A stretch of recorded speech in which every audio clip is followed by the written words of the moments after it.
Assalamualaikum warahmatullahi wabarakatuh. Alhamdulillah, sahabat-sahabat Obras, obrolan cerdas spiritual. Kita ketemu lagi di dalam pembahasan yang berbeda, narasumber yang berbeda. Pada kali ini kita kedatangan tamu yang istimewa dari alumni Timur Tengah, dari alumni Sudan. Beliau mempunyai satu perjalanan yang saya kira tidak main-main, sampai bagaimana beliau menyelesaikan S1-nya sampai doktornya di Sudan. Kita akan berbincang banyak tentang bagaimana perjalanan beliau dan sampai hari ini bisa menjadi dosen dan mempunyai gelar doktor yang tidak hanya mendapatkan dari ilmu pesantren, tapi juga dari Timur Tengah. Kita sapa beliau, itu adalah sahabat Dr. Muhammad Afifullah Rifai MA. Selamat datang Gus Afif di obrolan cerdas spiritual Obras. Ya, terima kasih atas undangannya Pak Imam. Baik, kami juga berterima kasih karena waktu yang begitu sulit sekali untuk menghadirkan Mas Afif ini atau Gus Afif ini. Ini yang pertama yang saya ingin gali di dalam obrolan kita ini adalah seperti apa perjalanan Gus Afif ini sampai ke Sudan, kok tidak hanya di Indonesia? Ini seperti apa? Ya, perjalanan ini terinspirasi dari sebuah mimpi-mimpi ya yang selama ini membayangi tidur saya. Oke. Ya, sehingga itu mewujud menjadi sebuah cita-cita yang terbukti ya secara real di dunia nyata ini. Jadi saya sejak kecil itu pernah memiliki satu moto dalam hidup saya bahwa hilmul yaum hakikatul ghad. Ya, bahwa mimpi hari ini adalah kenyataan hari esok. Dan itu yang saya yakini. Dan ya, itu menjadi keterwujudan yang pada nantinya. Iya, betul, ya. Sehingga untuk mewujudkan sebuah mimpi itu ya saya diharuskan dalam menjalani kehidupan saya ini ya keharusan untuk bekerja keras ya, ikhtiar maksimal ya. Betul, ya. Sehingga saya harus memiliki rencana-rencana yang strategik ya sehingga dapat mewujudkan mimpi itu. Maka mimpi yang ada dalam benak saya ya saat itu saya inginkan bagaimana saya hidup ini dapat memberikan manfaat yang seluas-luasnya bagi agama dan juga masyarakat ya di Indonesia ini. Sesuai data atau informan yang kami dapatkan itu kan S1, S2, S3 di Sudan. Ya. Nah, sebelum ke Sudan, modal ke sana itu nyantri atau seperti apa? Iya. Jadi saya awali perjalanan itu dari perjalanan ilmiah di pesantren ya. Tepatnya di Pati, Jawa Tengah. Saya tinggal di pesantren Maslakul Huda di bawah asuhan Romo Kiai Al-Maghfurlah Kiai Haji Ahmad Sahal Mahfud ya. Beliau adalah Rois Syuriah ya, 2 kali menjabat ya. Dan beliau sangat masyhur di kalangan NU dan Indonesia, betul, atau bisa jadi internasional. Beliau sangat masyhur. Betul sekali ya. Dan secara formal saya belajar di perguruan Islam Matul Falah. Jadi ini adalah perguruan Islam yang dikembangkan oleh para masyayikh di Desa Kajen yang pada periode-periode selanjutnya menjadi muara keilmuan bagi santri-santri yang datang dari penjuru Indonesia ini ke sana. Ya. Jadi perguruan Islam ini berada di tengah-tengah pesantren-pesantren yang jumlahnya itu kurang lebih hingga saat ini itu mencapai 40 pesantren. Dan saya tinggal di salah satu pesantren di Desa Kajen ini yang dinamakan Pesantren Maslakul Huda. Dan berarti di Indonesia cabangnya banyak? Oh tidak. Jadi 40 pesantren ini berada di satu wilayah desa. Satu wilayah desa. Ya, cuma kemudian para santrinya ini ya mengenyam pendidikan formal di beberapa perguruan Islam ya atau sekolahan setingkat MI, Sanawiyah dan Aliyah. Salah satunya yang terbesar adalah Madrasah atau perguruan Islam Matalul Falah. Oke. Saya ingin menggali satu hal, saya kira, tentang tokoh yang saya kira semua orang mengagumi beliau, kisah hal gitu. Ajaran apa yang sederhana apa yang bisa kita lakukan, ini pemirsa ini juga bisa meneladani apa yang diajarkan oleh beliau. Beliau ini dikenal sebagai aktivis pesantren yang murni. Beliau hanya mengenyam pendidikan di pesantren, tidak pernah mengenyam pendidikan di sekolah-sekolah formal hingga perguruan tinggi. Namun pada akhirnya beliau dengan banyaknya khidmah beliau di masyarakat di berbagai bidang itu, beliau akhirnya mendapatkan gelar Doktor Honoris Causa.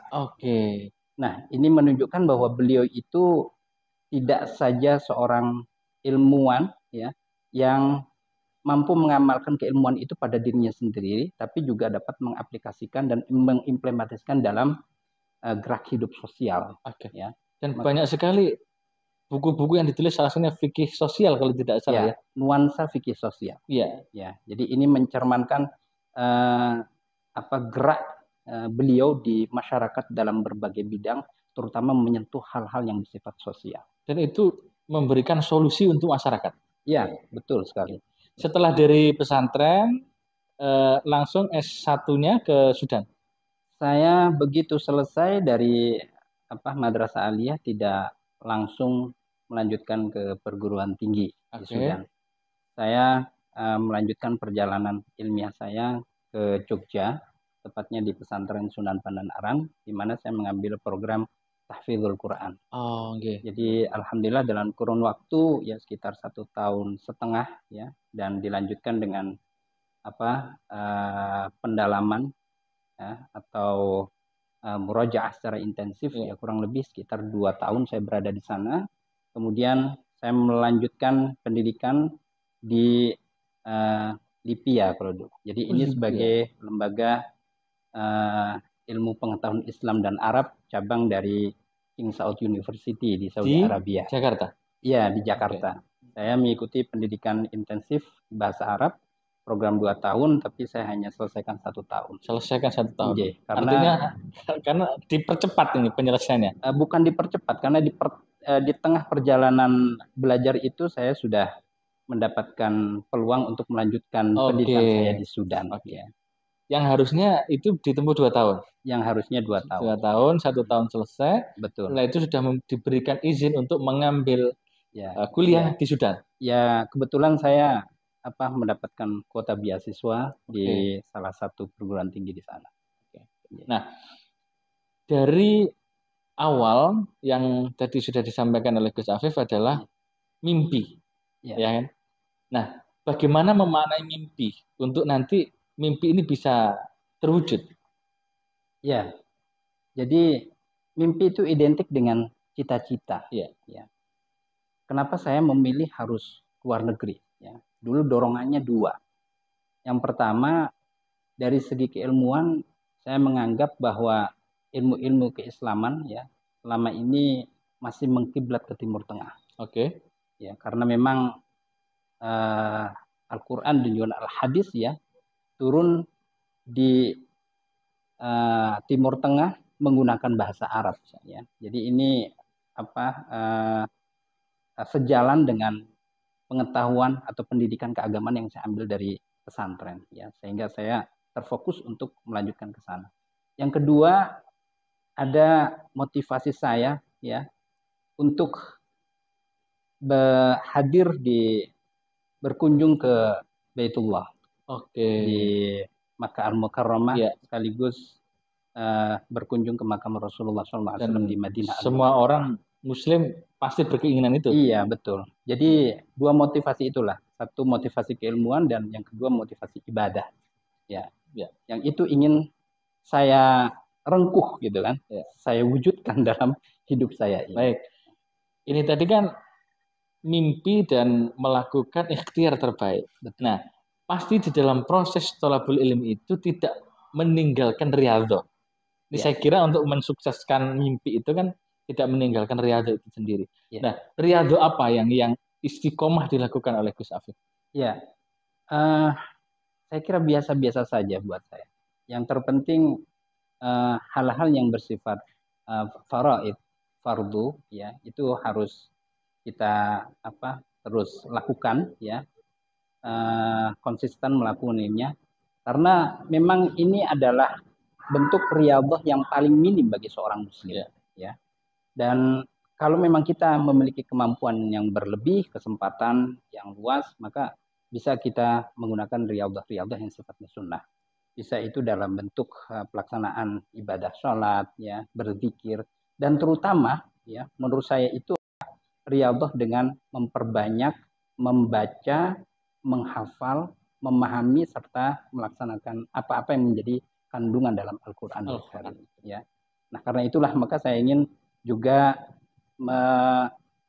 membekali diri saya dengan Al-Qur'an. Nah, itu juga yang menarik saya kemudian untuk bagaimana setelah selesai aliyah saya bisa melanjutkan untuk menghafal Al-Qur'an di Yogyakarta. 2 tahun kurang lebih dengan mendalami Al-Qur'an dan bagaimana bisa menjadi tahfidz gitu, tahfidzul Quran.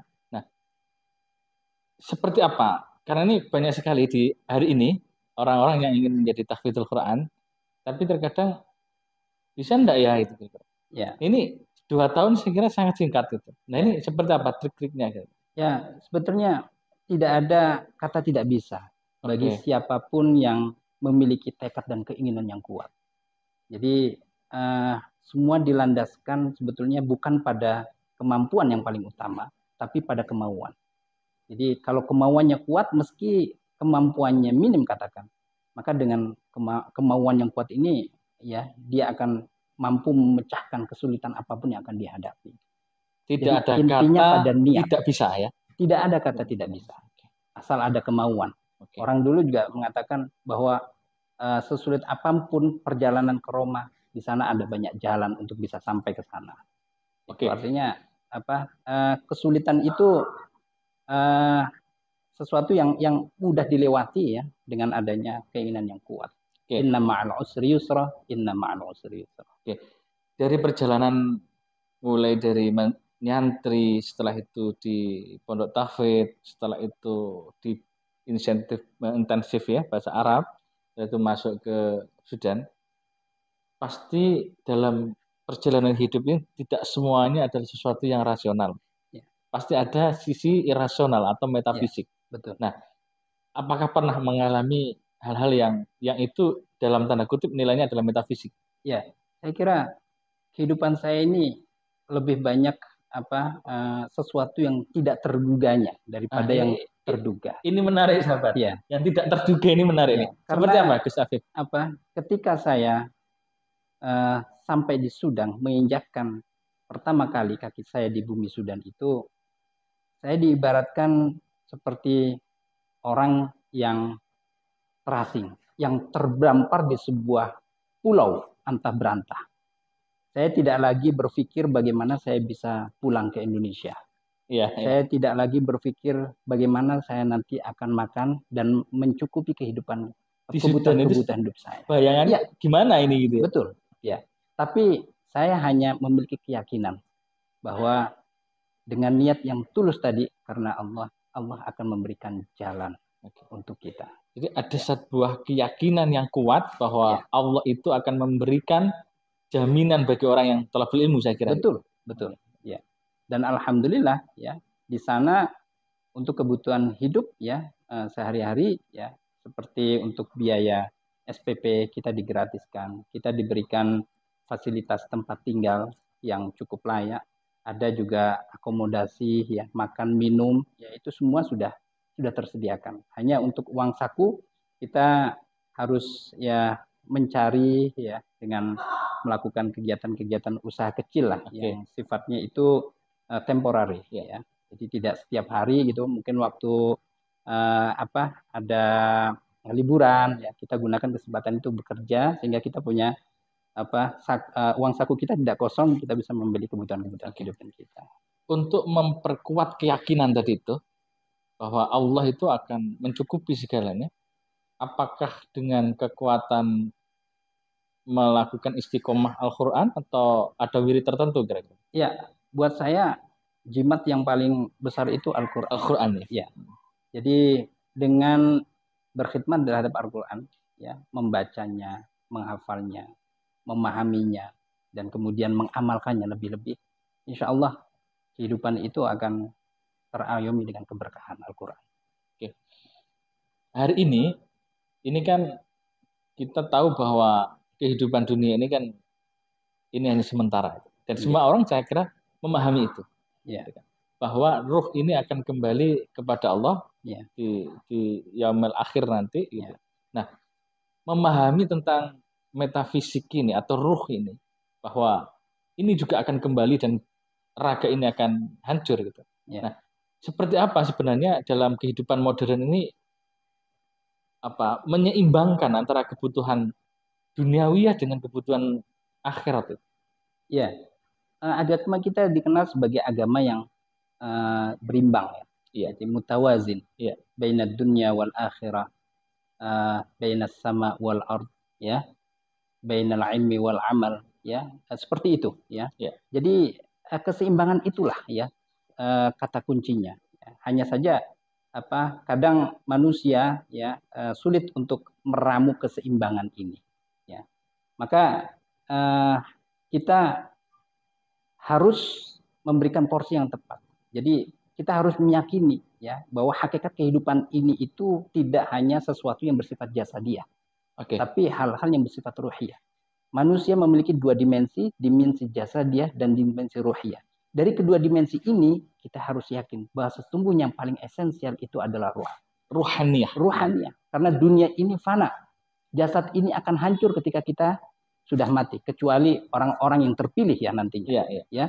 Dan ruh kita akan selalu hidup, hanya berpindah pada alam yang lain saja. Dan ketika yaumul qiyamah, di mana disebut sebagai yaumul ba'ats, ruh itu akan dikembalikan dengan jasad yang sudah hancur ini.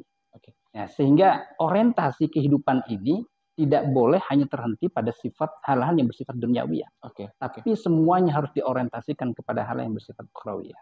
Nah, untuk menjadikan ruhaniyah ini ketika nanti kembali itu tetap dalam keadaan suci atau fitrah.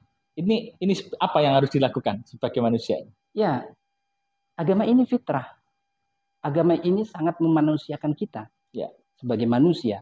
Sehingga kalau kita ingin memanusiakan diri kita harus mengikuti ketentuan-ketentuan agama. Jadi kebahagiaan yang hakiki adalah kebahagiaan ketika kita bisa berlaku taat kepada Allah dan juga mengikuti petunjuk-petunjuk Rasulullah. Di sanalah kebahagiaan yang hakiki yang bisa dirasakan secara langsung, baik di kehidupan dunia ini, lebih-lebih di akhirat nanti. Baik, ya, Gus Afif, ini perbincangan yang sangat menarik dan bisa kita lanjutkan di waktu-waktu yang lain. Insya Allah. Ya, insya Allah. Ini insya Allah akan memberikan manfaat, memberikan inspirasi kepada sahabat-sahabat obras cerdas spiritual. Kita bisa mengambil beberapa hal apa yang sudah kita bincangkan. Yang pertama, bahwa kalau kita punya mimpi, rengguh mimpi itu dengan ikhtiar yang terbaik, ikhtiar maksimal. Yang kedua, kalau jimatnya atau amalan-amalan yang istimewa yang bisa dilakukan di dunia ini, yaitu adalah dengan Al-Quran. Membacanya, memahami Al-Quran, lebih-lebih adalah mengamalkan Al-Quran. Yang ketiga, saya kira yang penting saya sampaikan adalah bahwa tidak ada kata yang tidak mungkin di dunia ini ketika kita sandarkan semuanya kepada Allah Subhanahu wa Ta'ala. Sahabat-sahabat semua, obrolan cerdas spiritual yang saya banggakan, saya kira obrolan kita dengan Bapak Dr. Muhammad Afifullah Rifai MA kita selesai di sini, tapi akan kita lakukan dialog-dialog yang lain tentang pembahasan yang lain dengan beliau, karena kita juga tahu bahwa beliau juga banyak sekali kesibukannya. Sahabat obras yang saya banggakan, ikuti terus obrolan cerdas spiritual. Insya Allah kalian akan mendapatkan banyak inspirasi di dalam mengarungi hidup di dunia ini dan nanti hidup di akhirat. Saya akhiri, wallahul muwafiq ila aqwamit thoriq. Assalamualaikum warahmatullahi wabarakatuh.